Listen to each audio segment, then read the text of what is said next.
The rain came down hard that evening, washing the road slick with danger. Ben Carter, a rugged blue-collar single dad with calloused hands and a soft heart, was driving his old pickup down County Route 47.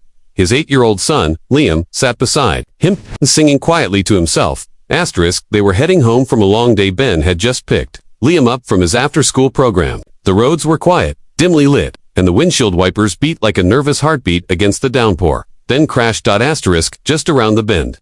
Ben saw it. A silver luxury car had skidded off the road, slammed into the guardrail, and twisted into a mangled heap. Steam and smoke hissed from the hood. No other cars. No movement. Stay in the truck, Liam, Ben shouted, slamming the brakes and leaping into the storm. Ben ran to the wreckage. The driver's side was crumpled, but in the passenger seat, a woman lay slumped against the airbag, her face cut, her head bleeding. She was alive but barely. He forced the jammed door open, ignoring the pane of glass slicing into his palm. Rain soaked them both as he dragged her out, cradling her carefully in his arms. She was unconscious, pale, but something about her face struck him, something familiar. But he didn't stop to wonder. He stayed with her until the paramedics came, gave them what little information he could, then returned to Liam silent, shaken, and soaked.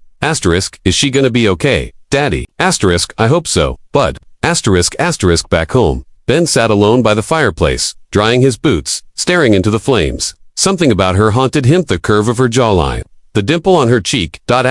He pulled out a worn photo album from the bottom shelf, flipping through pages of old wedding photos with Maya, his late wife. His heart clenched. There was one photo, one that Maya kept hidden for years. A girl beside her in graduation robes, Elise, Maya's estranged younger sister. They hadn't spoken in a decade. Not since Maya left their wealthy, controlling family to marry Ben. Elise had disagreed with the family, tried to reconcile, but Maya pushed her away, determined to live her life independently. Could it be? The next day, a black town car pulled into Ben's driveway. A sharply dressed man stepped out, holding a card. Mr. Carter, Ms. Elise Monroe asked me to deliver this. She's the woman you pulled from the wreck. Ben's eyes widened. Elise, Maya's Elise. She's awake now. She recognized you. She asked to see you. In a private hospital suite, clean and bright. Elise lay in bed with bandages on her head and arm, but her eyes gray-blue and sharp lit up when Ben entered. You're Ben, she whispered. Maya's Ben. He nodded, speechless. They stared at each other, years of silence and pain stretching between them. She finally broke the tension. She loved you so much. Even when she stopped talking to us. I never stopped thinking about her. Ben pulled up a chair, eyes damp. She would have wanted us to meet like this, just not like this. They talked for hours. About Maya, about the past, about family, regrets, and a love neither had let go of.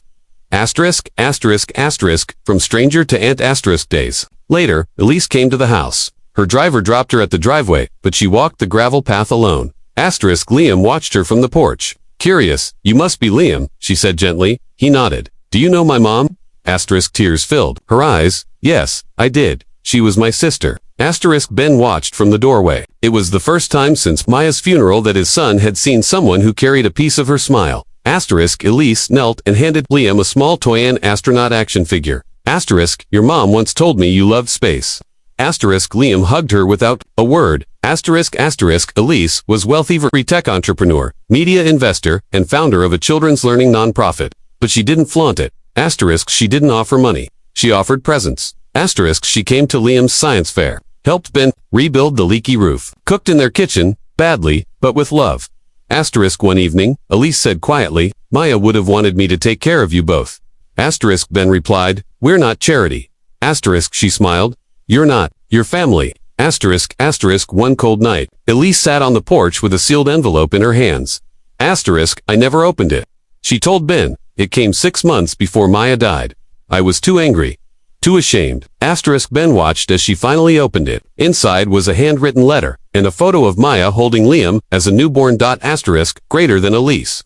If you ever read this, I hope it's because you found Ben. He's a good man. Liam is everything I dreamed of. I shut you out because I didn't want to burden you, but now, if you can forgive me, be there for them. Be the aunt Liam deserves. You always were the best of us. Maya, Elise wept. For a lost sister, for a second chance. Months passed. Elise used her resources to build a local community center in Maya's name, complete with a STEM lab, art room, and reading corner. Asterisk, she hired Ben to run a mentorship program for single fathers. Asterisk, but it wasn't the money that changed their lives. It was connection. Asterisk, Liam would run to Elise with every school project. Ben began smiling again, and the small house that once felt hollow slowly pulsed with life. Asterisk, a family photo is taken on the front porch. Ben, Liam, and Elise. In the middle, no longer a stranger. Asterisk, asterisk, asterisk, he thought he was saving a stranger. Asterisk, but he pulled his son's future and his late wife's sister from the wreckage. Asterisk, she thought she'd lost her family forever. Asterisk, but fate brought her back. Through fire, tears, and forgiveness. Asterisk, because sometimes, the people we're meant to find, are waiting for us in the most broken places. And from one act of courage, a family was reborn.